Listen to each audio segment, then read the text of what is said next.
Doctor साहब मेरा एक क्वेश्चन जो है वो फ़िटनेस ट्रेनर के हवाले से होने वाला है कि जो लोग जिम करते हैं उनको इस क्वेश्चन की समझ आएगी कि कुछ ट्रेनर्स का कहना है कि जो पेट है उसकी ट्रेनिंग करनी ही नहीं चाहिए उसे ठीक कि है। वो बाद में उसके मसल जो है नहीं नहीं नहीं नहीं, ये नहीं होता।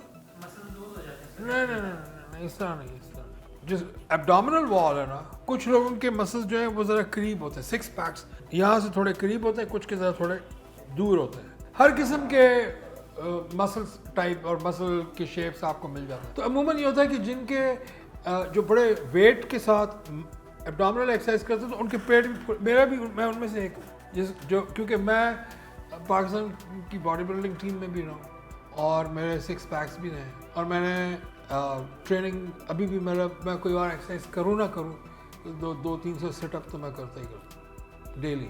ये इकलौती एक्सरसाइज है जो मैं इस वक्त कर रहा हूँ और मेरा पिछले 20 साल हो गए ये मैंने नहीं बंद की, आदत पड़ गई।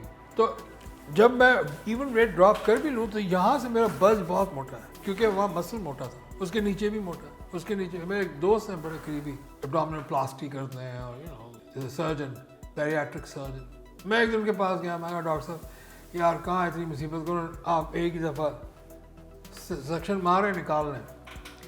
मैं कहा डॉक्टर साहब आपके इंट्रा एब्डोमिनल फैट है, पेट के अंदर है, स्किन के नीचे कुछ नहीं है। उन्होंने निकाला, ये मुझे कहते ये देख ये क्या है, मसल है। मैं कहा ओहो ये तो मैंने सोचा ही नहीं। मैं कहा आप अपने ही जाल में खुद ही फंसे, अपना वजन कम कर रहे। मैं आई वाज फैट, भाई जब नहीं केयर की मैंने मोटा था। मतलब क्या इस तरह भी पॉसिबल है कि हम बॉडी पे किसी स्पेसिफिक एरिया को कम या ज़्यादा कर सकें? फॉर एग्जांपल पेट, मैं चाह रहा हूँ मेरे पेट पर ज़्यादा चर्बी, सिर्फ पेट कम हो। नहीं हो सकता क्योंकि देखो मैं हमेशा समझाता हूँ, वो एक ऐड आता था चॉक बार का, वो आइसक्रीम स्टिक्स के अंदर लगी है और आखिरी डिप चॉकलेट में निकली और वो चॉक बार बन गई, ठीक है।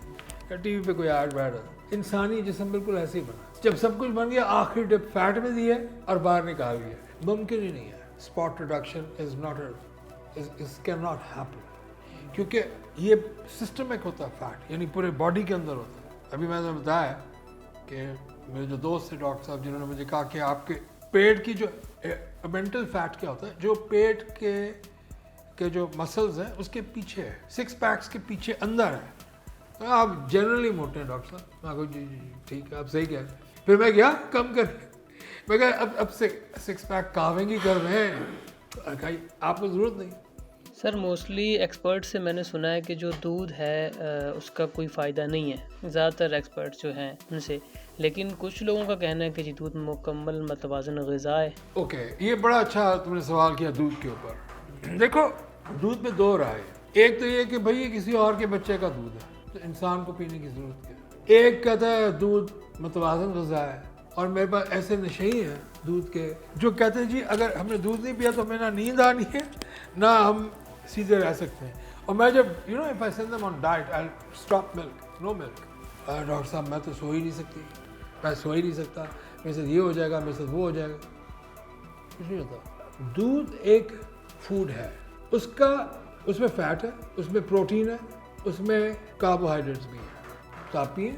लेकिन आप उसको वो यानी उसका बॉडी अगर नहीं है जहाँ पे अवेलेबल, भाई मैं दुनिया के ठंडे तरीन इलाकों में रखे हैं जहाँ पे -40 है तो बेचारी भैंस दूध कहाँ से देगी भैंस जिंदा ही नहीं रह सकती, तो वहाँ है ही नहीं, तो लोग जिंदा है। और ये भी सुना है कि जो गाय का दूध है वो थोड़ा बंदे को एक्टिव रखता है। कोई फर्क नहीं है सिवाय टेस्ट वेस्ट के, दूध ही होगा, कोई नहीं कि ये भैंस का दूध है भाई किसी उसका।